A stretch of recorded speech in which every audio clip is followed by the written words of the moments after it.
Hai. Hola sobat semua, sehat kan? Sudah makan? Seperti biasa Okebis Oke Abis akan menemani hari kalian agar lebih sempurna.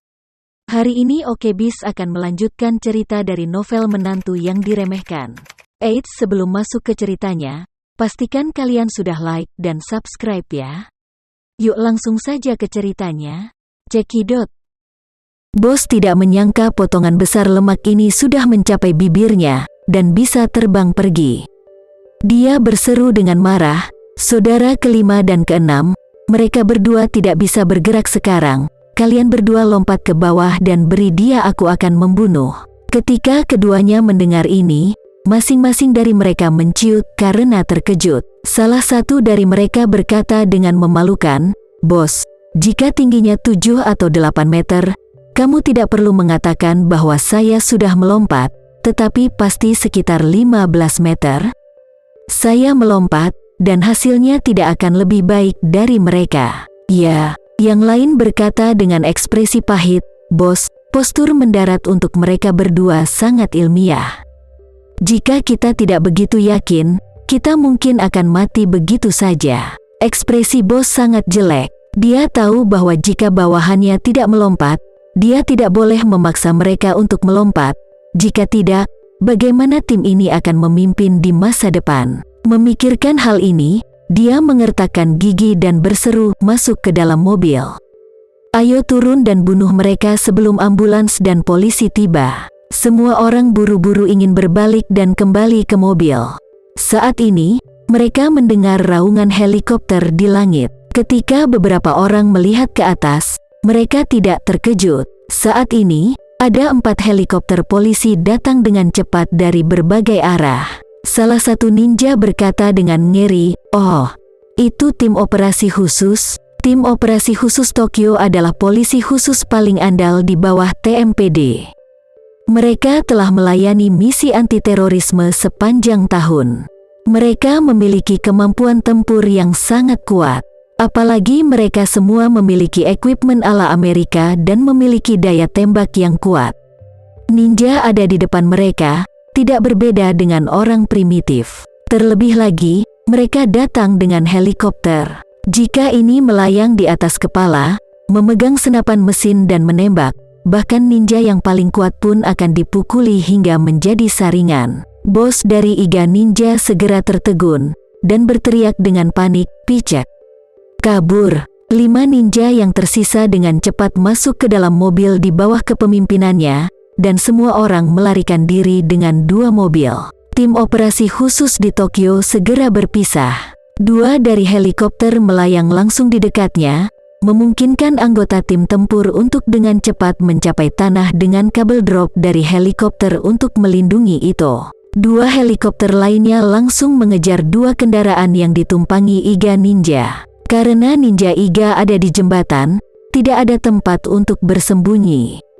Dia sedang mengendarai mobil dan melarikan diri dengan panik, dan helikopter mendekati di atas. Tepat ketika mereka ingin melarikan diri dengan seluruh kekuatan mereka, pasukan khusus di helikopter langsung menghantam kap depan kedua kendaraan dengan selongsong pelindung lapis baja. Kemampuan penetrasi proyektil penusuk lapis baja sangat kuat. Bahkan lapis baja militer sulit untuk dilawan, belum lagi mesin mobil sipil. Beberapa proyektil penusuk lapis baja menghantam mesin kendaraan seketika rusak. Saat mesin mengalami kerusakan, kendaraan langsung kehilangan tenaga, dan kecepatan kendaraan menjadi semakin lambat hingga akhirnya berhenti. Ke-6 ninja di dalam mobil itu ketakutan.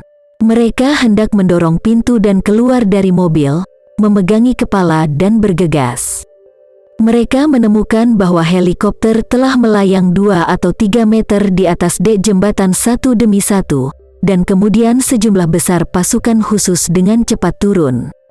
Di bawah, moncong hitam telah diarahkan ke kepala mereka. 20 pasukan khusus langsung membiarkan 6 ninja itu menyerah, dan tidak berani melawan sama sekali. Dan saat ini, Ito dan Tanaka juga dikirim ke ambulans dan segera dibawa ke rumah sakit. Sementara itu, Matsumoto ada di rumah saat ini, merasakan perasaan menyusun strategi. Mentalitas penjudi sangat berat, dan dia sudah memiliki pengalaman seperti itu. Hanya saja permainan judi ini benar-benar terlalu besar, dan dia sedikit gugup saat sedang heboh, karena takut akan terjadi kecelakaan dalam proses perdagangannya.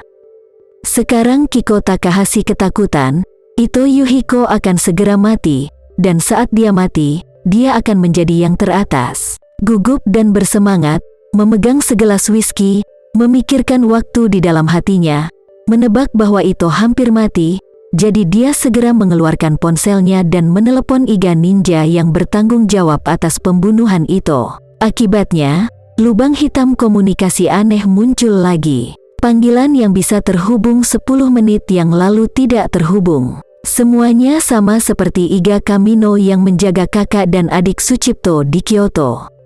Jika dia hilang, dia akan menghilang, dan tidak ada jejaknya. Tepat ketika dia bingung, asisten itu berjalan dengan cemas dan berkata kepadanya, "Presiden, ada kecelakaan dengan Iga Ninja." Apa kecelakaannya? 6 ninja Iga semuanya ditangkap. Ito dan Tanaka jatuh dari jembatan. Mereka sekarang telah dikirim ke rumah sakit. Dikatakan bahwa tidak ada yang mengancam nyawa. Apa? Matsumoto mengertakkan gigi dan mengutuk, "Biarkan Ito kabur. Ninja dari keluarga Iga terlalu sampah." Asisten itu mengangguk dan berkata dengan serius, "Saat ini, memang seperti ini." Ryoto Matsumoto dengan marah melemparkan gelas whisky di tangannya ke tanah, dan gelas itu menghantam ubin lantai marmer dengan keras, dan gelas itu langsung pecah. Pada saat ini, suara wanita yang dingin tiba-tiba terdengar dari ruang tamu. Emosi Matsumoto benar-benar cukup besar. Ryoto Matsumoto dan asistennya dikejutkan oleh suara aneh itu.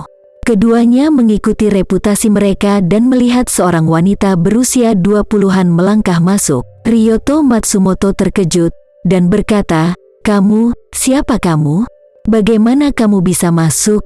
Wanita itu mencibir, "Tentu saja saya masuk." Matsumoto mundur selangkah dan bertanya dengan gugup, "Apa yang akan kamu lakukan?" Wanita itu memandang Tuan Matsumoto dengan penuh minat, dan kemudian berkata dengan dingin, "Setelah beberapa saat, kamu mengikat tuan muda dan nona muda dari keluarga Sucipto dan membunuh lebih dari 10 orang keluarga Sucipto. Apa yang ingin saya lakukan? Tentu saja sudah waktunya. Aku di sini untuk mengambil hidupmu." Ryoto Matsumoto tidak pernah bermimpi bahwa keluarga Sucipto akan menemukannya. Tepat ketika wanita itu mengatakan semuanya, dia gemetar dan berseru, "Aku memiliki begitu banyak penjaga di rumahku, bagaimana mereka bisa membiarkanmu masuk?" Terima kasih ya sobat semua. Jangan lupa untuk like, komen, share dan subscribe ya. Agar kami lebih semangat untuk memberikan hiburan yang menarik lainnya. See you next video sobat.